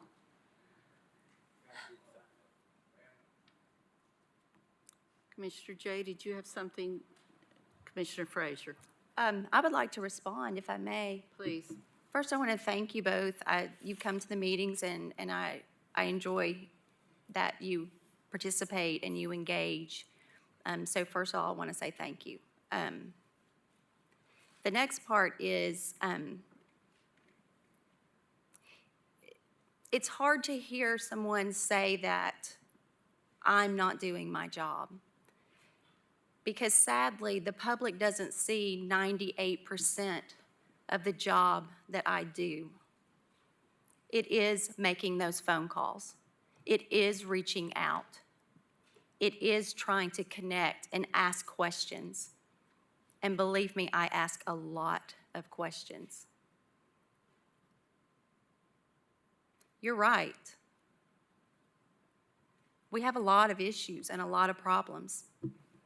And I think I can't speak for my colleagues, but I would like to think we're all doing our very best to address what we can, because I know that I am. And so I appreciate you very much calling us out and keeping us accountable.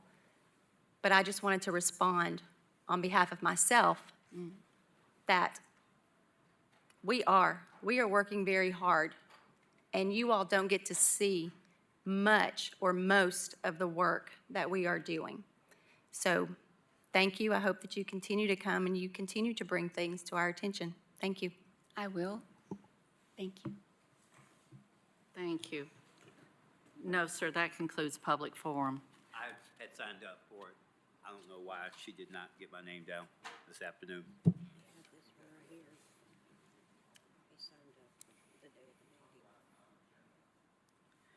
Commissioner Schoonmaker, did you have something you'd like to say? I will give you the courtesy. I do not have you signed up for this, but if you could be very brief, please, Okay. maybe just a couple of minutes. Yeah, sure. Thank Couple, you, 3 sir. minutes? How about 3? Let's compromise. Fair enough. Okay. Your name, please, and Elwood Roach, or Rick Roach, and that's Knox County. To piggyback on what Commissioner Frazier was saying, and I've heard this from elected officials, especially here in Knoxville and Knox County, we're doing our job. We're working hard and we're doing our job. I don't doubt that that's from your end what's happening. The question is how it appears to the people, to the constituents that you say you represent. That's the main point. It's not about your feelings about you doing your job. It is about how the people who elect you, as minimal participation as Knoxville and Knox County has in the election process, and that input, that's what really counts. That's what really counts. Not your feelings about how you think you're doing your job. Okay? And that's just the way it is. So, you know, we've gone through a lot of this because we had an elected official could not bring his employees, as some of us well know, to be held accountable. And there was silence from you guys. That's not doing your job. That's not doing your job.